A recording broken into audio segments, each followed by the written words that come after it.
Yamaha Virago gives you a V-twin engine, monoshock suspension, shaft drive,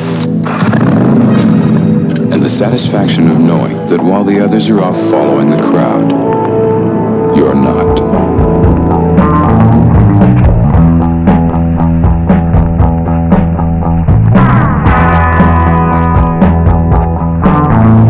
Certain kinds of trash you just don't see anymore.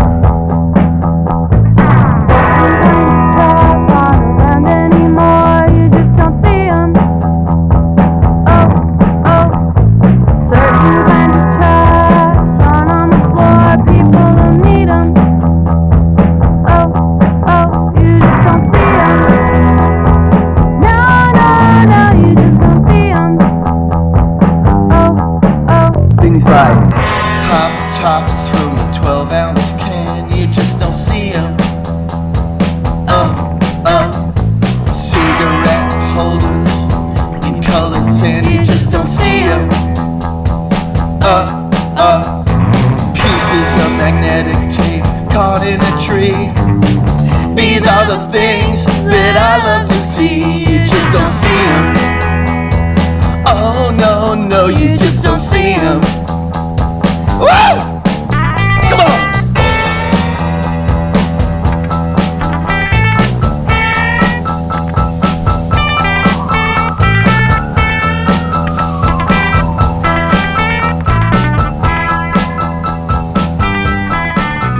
Yeah, certain kinds of trash aren't around anymore. You just don't see them. Okay, this one was a long time in the making. If you recall, in one of my BMW K100 build episodes, I mentioned the fact that the BMW was actually supposed to be a Virago. I had two bikes lined up on Craigslist for sale, but it's absent sellers, you know. I ended up doing the BMW, which honestly turned out to be a great thing, and you guys absolutely loved it all the way through. But I still wanted to do a Virago, or at least a V-twin cafe racer. So this year I got a job at Revzilla, as did 2J. We were sent down to Philly on an all-expense-paid trip where Revzilla is headquartered under the Komodo family of brands, and we were able to not only enjoy the city itself, but a week of fun at Revzilla HQ, meeting industry heavy hitters and being able to see iconic assets for ourselves. The reason for all of this being that the flagship store for the company was opened in Brooklyn recently, and we had to open it up the right way. Point is, with this job and keeping my old job at Revel Transit, the scooter company that you might have seen on social media, I'd come into more money and I wanted to achieve more goals of mine. I actually bought this bike back in July. The bike was posted on Craigslist for $300 or best offer. Plus it was for sale in Gowanus, which is very close to the aforementioned Revel warehouse in Red Hook, Brooklyn, which meant I could literally walk it over to the warehouse and later on use a Revel Sprinter van to strategically take it to my house. Basically, free temporary storage and free towing because I wanted to keep this initial process as cheap as possible, you know, to justify the purchase. Dude, I was so sold that I instantly hit up the seller with no intentions of even negotiating with the guy. I mean, paying anything lower than $300 would honestly feel like robbery. Here's how it went down. I scheduled a viewing after a shift at Revzilla on July 25th. The seller told me that there was this girl who was scheduled to look at the bike before me, so honestly, I didn't have the highest hopes that I would get the bike, but I just kept an eye on my phone, you know, for any word that the bike was no longer available, so I wouldn't waste any time heading over there. Once I hit the end of my shift, I still didn't get a text, so I flew over there in my Oldsmobile and I met him at Vax Moto. I kinda fell in love with this chopper. But also, here's the Virago in a state of purchase. But also, here's that chopper again. Anyway, once Ben, the seller, and I started to talk about bikes, he actually recognized me as the illustrator. The reputation of my BMW precedes me, it seems. So we shake on $300, because again, anything lower than that felt disrespectful, and he was honestly a really cool guy. So I parked the Olds at the entrance, and we literally just piled all the boxes of parts and stuff into the trunk in the back seat. So it's a good thing that this car is freaking massive. I had to park the car a few blocks away to find a legal spot. Then I walked back to the garage and I grabbed the bike itself. Okay, so the objective was to walk this dusty, rusty, crusty, musty pile of bike about 20 minutes to the warehouse. The good thing is that the bike actually rolled excellent. Like, no locked up brakes, no bad bearings, nothing. And it's a cruiser, so the bars are high up and it makes it easy to walk next to, you know what I mean? Plus, as you saw on the map, it's literally a straight shot with a big section of it being like slightly downhill. I had no brakes, but it was the right amount of slope to not have to push the bike, but I also didn't have the bike get away from me, you know what I mean?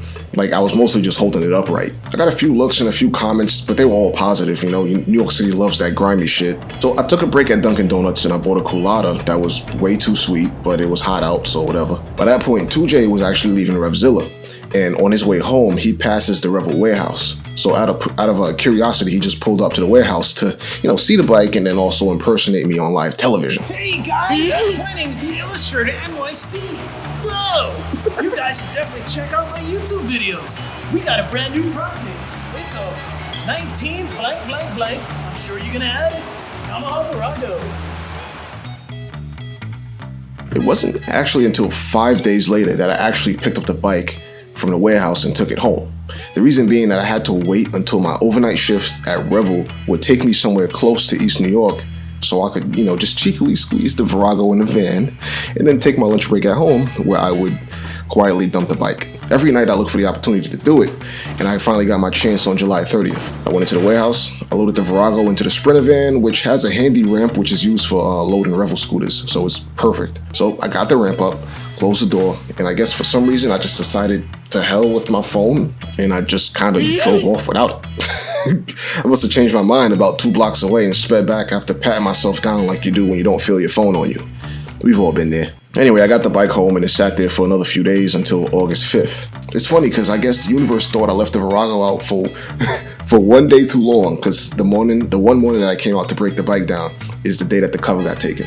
Anyway, I did some Instagram coverage of the teardown, and it was a rather quick process because the bike is mostly apart as is. What I did was I actually put the bike back together in the backyard so you could see the full teardown. So I took the bike apart from this state, carried it all through the house as usual, and assembled it to this, like you saw earlier in the B-roll.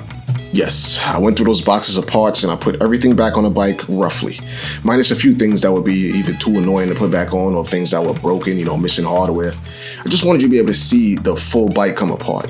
I figured I owed that to you.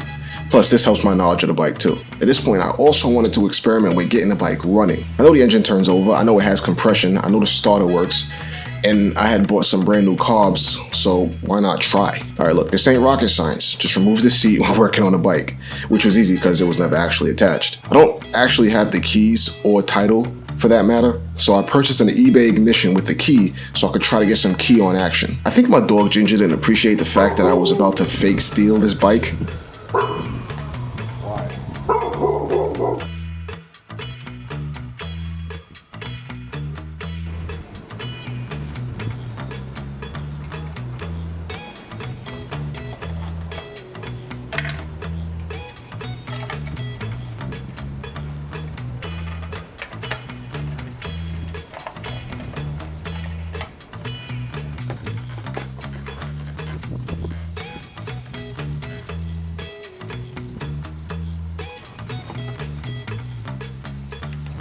Here's that ignition barrel that I bought.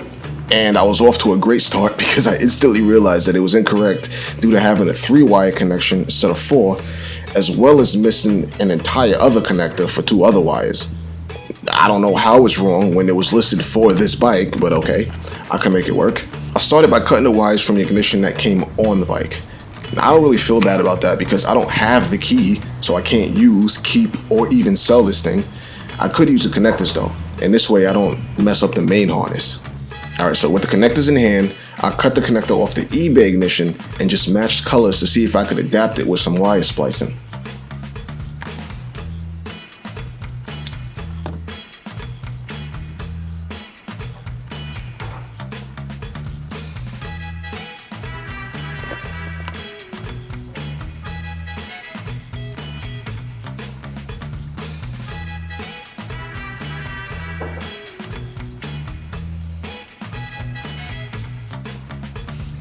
I left out the 2 white wires and just did the main wires. So blue to blue, red to red, and brown to brown with the red and brown also on them. Wasn't pretty, let's not make any mistakes, but it should make something happen. Because all the ignition switch actually does is just send power from a hot wire, aka the red, to the blue and the brown wires. And those go to places that let the bike do bike things, I don't know. So here's the setup. We got keys now. I got a battery hooked up with positive running to the starter solenoid via that black wire and main power connector via red. I got ground running to the engine, and I tested that the bike was grounded by running a test light clamp to somewhere else on the engine and the probe to positive, and you can see the light coming on here. I had everything to my knowledge on the harness properly connected, but here's the disappointing part. When I would turn the key, all I would get is the bike faintly displaying 0 miles per hour on the speedo, as you can see right here. It would flash in and out, and that's literally all I would get. Personally, I think it may be a ground issue, though it could be something greater. But the fact is, I'm not an electrical guru, and my knowledge on the subject is more for like starting from scratch than trying to work out what's wrong with a crusty harness I have no real baseline knowledge of anyway. In any case, this honestly was just an exercise in what if anyway. I mean, the bike is gonna be fully rebuilt and rewired anyway, so I just moved along with the teardown, starting with the rat's nest up top, just began unplugging this and that.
To be honest, I'm not going to be reusing like 80% of this stuff. So if you see something that you, for whatever reason, want, just let me know.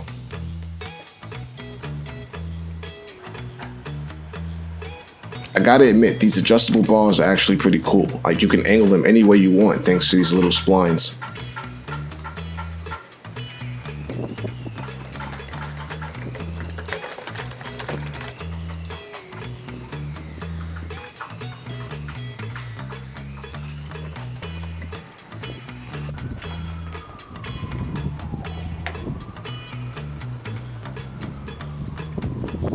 It's always a good practice to just put hardware back into where it goes so you don't lose it.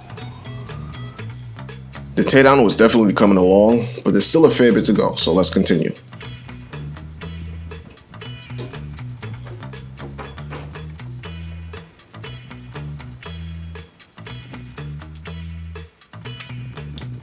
I'm definitely going to need these ignition coils, so I began to take note of what I should keep, things like this ignition brain.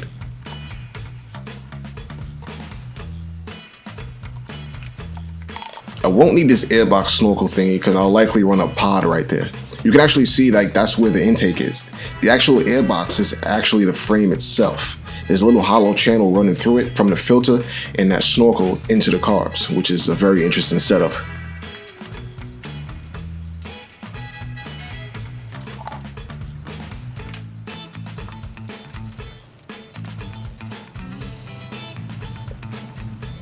With that, the harness was off the bike, so I went after the subframe, which, if you'll notice, is entirely unmountable. Another fairly uncommon thing back then, but then again, so were monoshocks.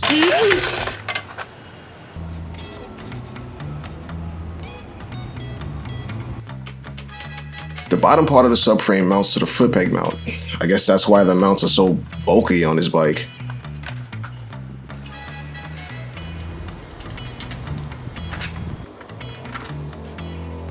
Oh, and if you're wondering where the carbs are, I never picked them up from the seller. I forgot about them, and instead of going back for them, I just decided to buy brand new ones because carb work is easily one of my least favorite things to do, and those would definitely need a rebuild, which I suck at, admittedly. I would say the bike looks pretty good like this. I mean, obviously it's unrideable for many reasons, but the basic bones of a Virago are actually pretty nice without all that 80s cruiser goofiness, This is probably a good time to talk about the goal. Look, we're gonna make this thing into a cafe racer. That's all. That's the plan. I can't give it all away, but I can assure you I know more about what I plan to do than I knew when I was heading into the BMW build. I actually have quite a few major parts on the side already, but again, no spoilers for now. Just know that these bikes cafe up quite nicely. Alright, look, if you think these bolts are coming out way too easy in a staged way, it's because they are. Remember, I put the bike back together rather loosely just to show you it coming apart, because I know somebody with no attention span skipped around the part where I explained that and is getting ready to comment right now.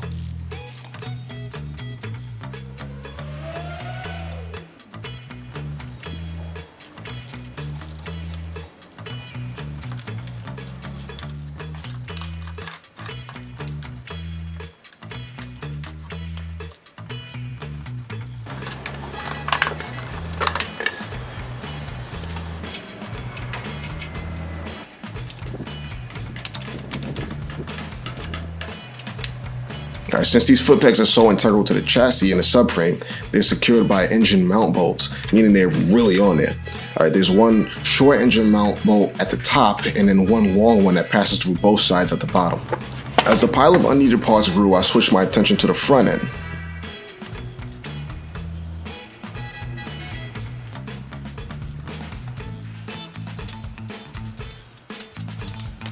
Alright, by that point I was fully ready to remove the front end of the bike. So I just jacked it up on my tried and true dirt bike table. Remember when I mentioned that the bike rolled pretty well? Well, this little spin backed that up because the wheel literally continued to spin for about 2 minutes. Now that's some good bearings. I couldn't find my rubber pellet, so I had to use some abomination of a hammer with a glove over it to tap the top triple off. I like to lift the front end up to take pressure off the frame neck.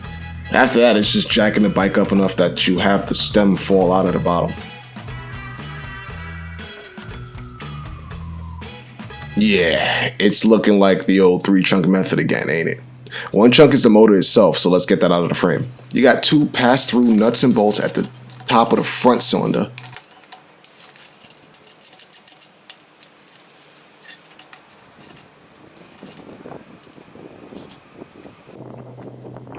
You got 2 small bolts that thread into the rear cylinder.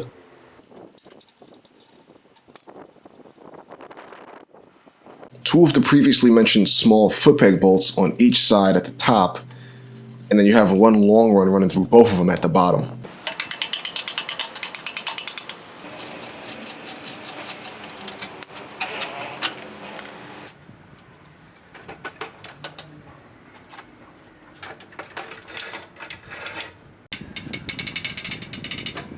And that'll do it. The only real cumbersome part to move is the engine, as the front and rear chunk both have wheels on them to roll them around. You know what I mean? The engine is pretty heavy and fragile, but it still needs to be elevated for the sake of like water, flooding. I elected to use a milk crate with planks next to the workbench in the shed to help brace the engine and protect it from strong winds that may knock it over. I wet the ground to make it easier to slide the table, but this table has seen better days, and I was not trying to lose a finger if it decided to fold with that engine on it. I got it over there though, awkwardly. I was still motivated to continue working though, so I switched my attention to the oddly phallic frame sitting behind me menacingly. Stock/old bikes tend to use open ball bearings that explode all over the place when you open the steering head, so yes, best believe that the front porch has 6 million little rusty steel balls rolling around it from when I tore the bike down the first time to carry it through the house. That just leaves the outer races of the bearings, which has to be punched out. I plan to do a front end swap, obviously, so I figured that I may as well just do that now. These will be replaced eventually with the appropriate all balls sealed bearings racing set. But then I actually ran out of things to do, so I just started brainstorming. Here's a little sneak peek. I'll explain more in the next episode though. For now, the final task is actually back in the house where we gotta confront an issue with the bike. The problem is, this bike has no title whatsoever, and this is the first time I've ever bought a bike without a title. There's a fairly well-known loophole though, where you register an old bike through Vermont, because they'll do it regardless of whether or not you live in the state.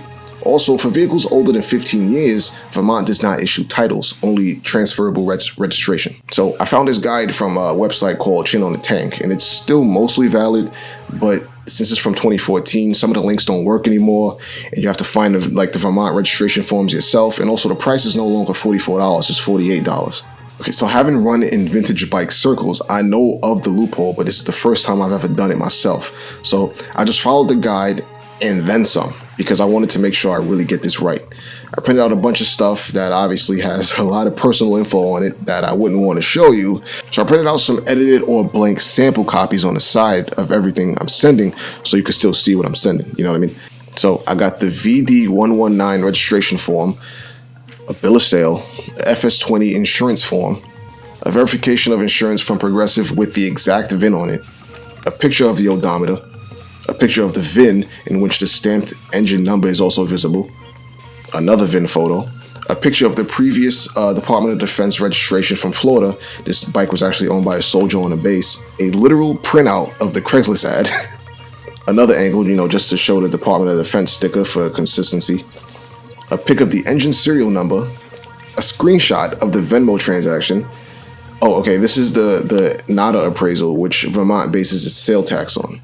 So I paid $300 for the bike, but they go by the good value if it's higher than what you paid. It's 6% of that number for tax. So I did some quick maths, and I got the $63.90 number for tax, plus the $48 for the registration for yourself, for a total of $111.90. So I wrote the check for that much to the Vermont DMV. Oh, and this is just the chart for where I found the $48 number. I feel like I've made my case pretty well. The main thing is just honestly proving that I didn't steal the bike or that it wasn't stolen. God damn, people, just hold on to your titles for Christ's sake. I think that's pretty much it. For next episode, I'll hope to have an update for you regarding getting a plate for this bike, because if I can't register the frame, I won't be using it, and therefore I can't begin doing modifications on it, which slows me down, you know what I mean? So I reckon I'll begin just focusing on the engine teardown for next episode, as well as, stockpiling more parts. And I still need a front end, and I'll also show you the parts that I bought, and I'll tell you more about the plan next episode. In the meantime, you guys just pray for my application, okay? So yeah, I'm glad to be doing another full backyard build, having a lot of fun with this. You just watched the illustrator. This is my Yamaha Virago XV920 build, and I'll see you on the next one.